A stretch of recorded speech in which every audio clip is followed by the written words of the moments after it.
Rockeyez would like to welcome Steven Berez of Venrez. Hey man, what's up? What's going on? Hey, just trying to get used to being back home. Cool, cool, cool. I see you have a new CD coming out, Sell the Lie. Tell me a little bit about the CD. It says it has a live sound. Did you do it live, studio? How'd that work? Well, yeah, my partner who plays guitar in the band, Jason Womack, writes the music, and we wanted to bring back that old-time live big rock sound. So the band went into the studio and recorded it together live, and when they were done, I went into the studio and sang the vocals A to Z live. So we were able to achieve a big live sound on the album because it basically was recorded about as live as you could get it. Cool, cool, cool. Now, yeah, you were a producer, movie producer, you managed bands, and now music again. What was your favorite, thing to do? Was it music or is it producing or whatever? Well, I'm an artist, so I enjoy lots of different forms of art. But, rock and roll and music has been in my blood since I was a small child. So, I think without question that's my number one passion. Definitely, definitely. Now, in 2009, you were in Infinite Business. That was another band you were in before Venrez. Tell me a little bit about that band. Well, what happened was back in the summer 2009, my roommate is a singer-songwriter, and we were sharing a condo with a big sun deck, and he came up with an idea to build a tiki bar.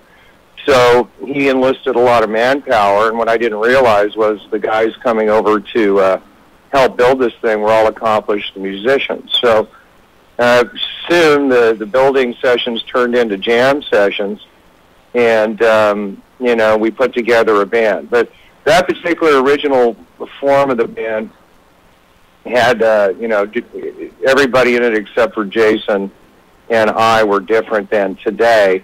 And the other guitar player was writing the music and the lyrics.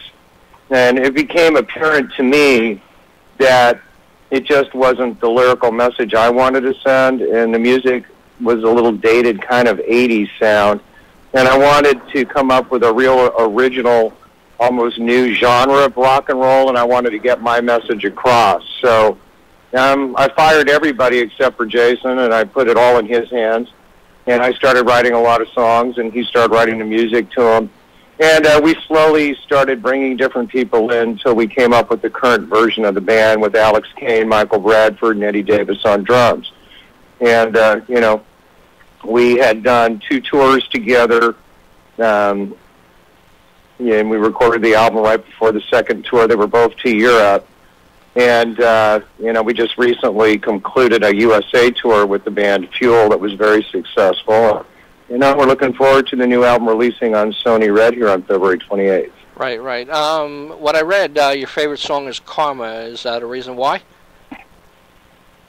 Well, Karma's not really my favorite song on the record. I don't know if I have a favorite song on the record, to be honest with you. I love each song just about equally to the other. Karma is the radio single that's hitting commercial radio right now. Right. And there's it was a very painful lesson for me. Not that I did something wrong and it came back to me, but I was burned really badly by a friend and a business partner who stole a big part of my company. And in the end, I recovered from it and became very, and went on to another level of success, and he went under. And when I was writing lyrics for the album, I wrote a song about it, and that's what became Karma. But I think, the message in the song is something that can apply to people about understanding what goes around comes around. Sell the Lie, the title track to the album, has a lot of meaning to me. I'm very pro-law enforcement and our troops, our boys and girls in the armed forces. And, I have a real huge problem with killing and war and collateral damage. And Sell the Lie is pretty much about corporate greed and people dying for oil money. And so, that's probably a more passionate subject for me. Cool, cool. So what do you think the future of the United States is right now with all the, like you just said, greed, and really it hasn't stopped? Well, it hasn't, but the masses are getting stronger. You know, if you look at the cover of my album, Michael Kaluta did the art, famous artist, and, you know, you've got this wolf in a 20s outfit seducing a beautiful woman, and dangling in her left hand is a ball-peen hammer. And, you know, that message, the wolf is corporate greed, and the beautiful woman is the masses who've been swayed and seduced that are now getting smarter, and that hammer is about to be lifted up and smashed on the head of the greed. So I think, you know, this is a country by the people and for the people, and the people in our country need to understand that we control this country, and it's just time for the people to speak, and I think they are, with Occupy Wall Street and many other things. Cool, cool.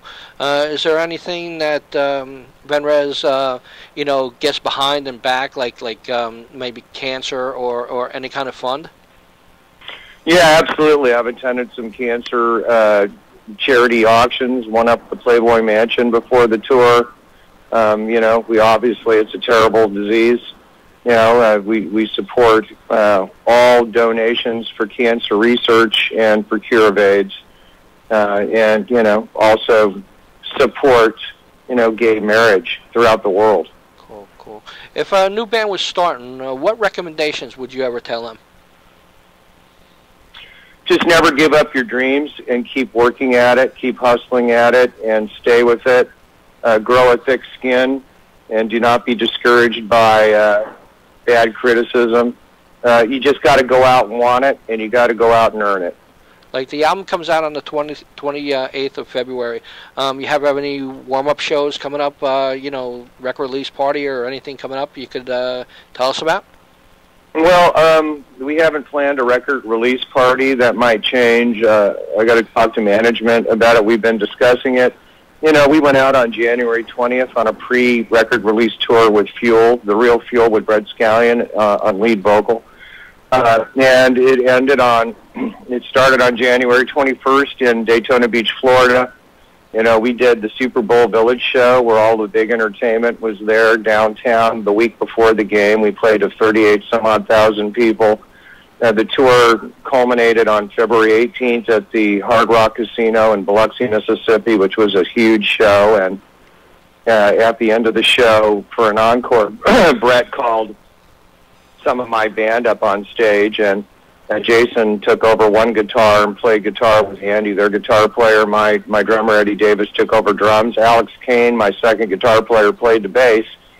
And Brett and I did vocals, and we unrehearsed and right off the cuff did Mary Jane's Last Dance by Tom Petty for about 2,000 people, and it just brought the house down. And I think, you know, that was one of the highlights of my career. That was just an absolute blast. So we just all got back into town Sunday night. And I think what we're going to primarily do right now is start recording material for the next album. We are looking at 3 possible tours beginning in April. I can't really mention the 3 bands we're talking to, but we'll be going out with one of them. So either depending on the band, it'll be early April or late April, but we're going back out again in April. Very cool. Well, I congratulate you on the new CD, Sell the Lie, and I wish you the best. We have any parting words?